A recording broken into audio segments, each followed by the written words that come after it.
한 기자, 오늘은 청년 실업이 심각하다는 얘기네요. 예, 먼저 이 청년 고용률을 보면요. 올해 1월부터 10월까지 45.13%로 같은 이 기준으로 보면 3년 연속 하락했습니다. 월별로 보면 18개월 연속 내려가면서 2009년 금융위기 이후 최장 기록입니다. 고용률뿐 아니라 실업률도 다시 뛰었습니다. 올해 1월부터 10월까지 평균 실업률은 6.1%로 지난해 5.9%까지 내려왔던 흐름에서 반등했습니다.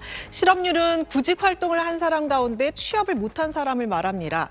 그런데 이 실제 구직난을 더 반영하는 체감 실업률이 따로 있는데요. 여기에는 일을 하고 싶지만 일자리를 찾지 못해 쉬고 있는 사람, 그리고 일은 하고 있지만 근무 시간이 적어서 더 일하고 싶다는 사람까지 모두 포함합니다. 이런 체감 실업률은 올해 16.1%였습니다. 4년 연속 내려오던 흐름이 멈추고 이번에 다시 상승했고 일반 실업률의 2배가 넘는 수준입니다. 숫자 그대로 보면 이 청년들이 실제로 느끼는 고용난은 겉으로 보이는 것보다 훨씬 심해진 겁니다. 오랫동안 이 구직 중인 장기 실업자도 크게 늘었습니다. 지난달 기준 6개월 이상 구직 중인 청년은 11만 9천 명으로 2021년 10월 이후 4년 만에 가장 많았습니다. 그리고 최종 학교 졸업 후 일자리를 찾지 못한 기간도 전체적으로 더 길어지고 있습니다. 올해 5월 기준 1년 이상 미취업 비중은 46.6%, 3년 이상은 18.9%였는데요. 각각 1년 전 같은 기간보다 1%포인트, 0.4%포인트 증가했습니다. 청년층이 노동시장 밖으로 밀려난 뒤 다시 돌아오기까지 걸리는 시간이 계속 길어지는 흐름입니다. 네, 다음으로 학력이 좋아도 대학교를 나와도 취업이 잘 안 된다는 얘기인 모양이네요. 네, 이 고학력 4년제 대학 이상을 졸업을 해도 20, 30대 장기 실업자는 지난달 3만 5천 명이나 돼서요. 13개월 만에 최대 수준을 보였습니다.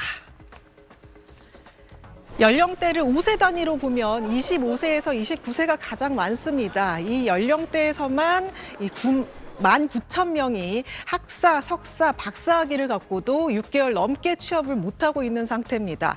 여기서 중요한 점은 고학력 청년층이 청년 장기 실업 증가의 핵심 요인이라는 점입니다. 왜냐하면 구직을 아예 포기한 쉬었음 청년은 지난달 40만 9천 명으로 1년 전보다 줄었는데 반대로 고학력 청년의 장기 실업만은 오히려 늘었기 때문입니다.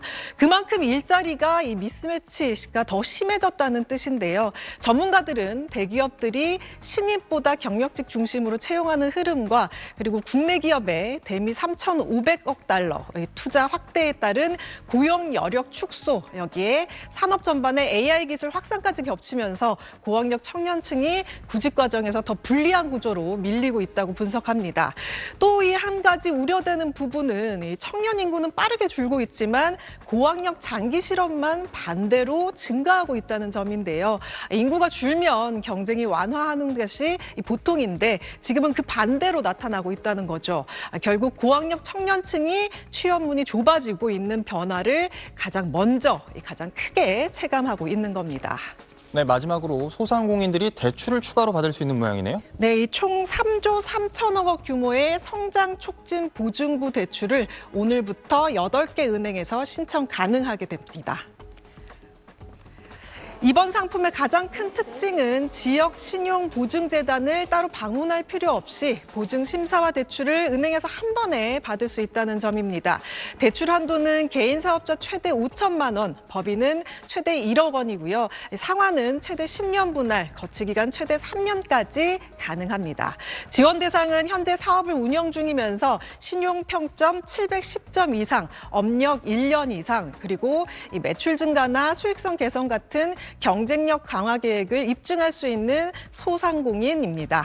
경쟁력 강화 요건은 사업 특성에 따라 다양하게 인정이 되는데 예를 들어서 스마트 기술 도입 내역이나 직원 고용 계획 또는 지방정부 등에서 각종 컨설팅 이력도 포함됩니다.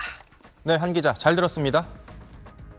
국가데이터처가 발표한 지난달 취업자 수는 2,904만 명으로 1년 전보다 19만 3천 명 늘었습니다.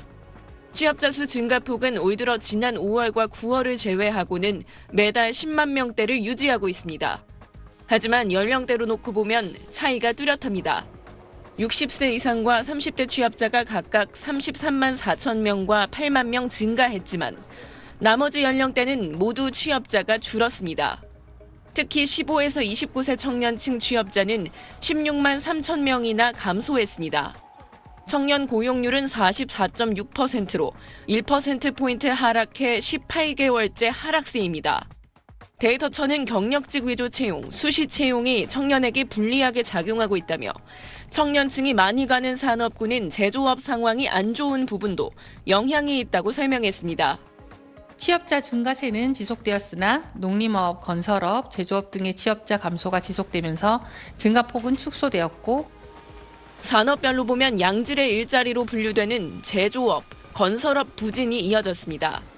제조업은 5만 1,000명 줄며 16개월째 감소세를 이어갔고 건설업도 12만 3천 명 줄며 18개월 연속 감소했습니다. 비경제활동 인구 중 일도 구직 활동도 하지 않은 쉬었음 인구는 258만 명으로 13만 5천 명 늘었습니다. 특히 30대 쉬었음 인구는 2만 4천 명 늘어난 33만 4천 명을 기록하며 2003년 관련 통계 작성 이후 최대치를 기록했습니다. SBS 하정은입니다. 먼저 재취업을 준비하는 이들의 최소한의 생활을 돕는 제도가 바로 실업급여죠. 네. 그런데 이런 제도를 악용하는 사람들이 있다고요? 네, 올해 1월부터 8월 사이에 부정수급된 실업급여는 230억 원에 달하지만 정부가 실제로 환수한 금액은 3분의 2 수준에 그쳤습니다. 부정수급 사례는 해마다 늘고 있는데요. 같은 회사를 다니며 퇴사와 재입사를 반복해서 20번 넘게 실업급여를 받은 사례까지 확인됐습니다. 이 노동자가 챙긴 금액만 1억 원이 넘습니다. 최근 3년 사이 반복적으로 실업급여를 받는 사람도 늘었습니다. 2021년 10만 명 수준이던 반복 수급자는 지난해 11만 명을 넘겼고 같은 시기 5번 이상 실업급여를 받은 사람도 14,000명에 육박했습니다. 전문가들은 실업급여가 재취업을 돕는 제도에서 생활을 대체하는 수단으로 변질되고 있다며 제도 개선이 필요하다고 지적합니다.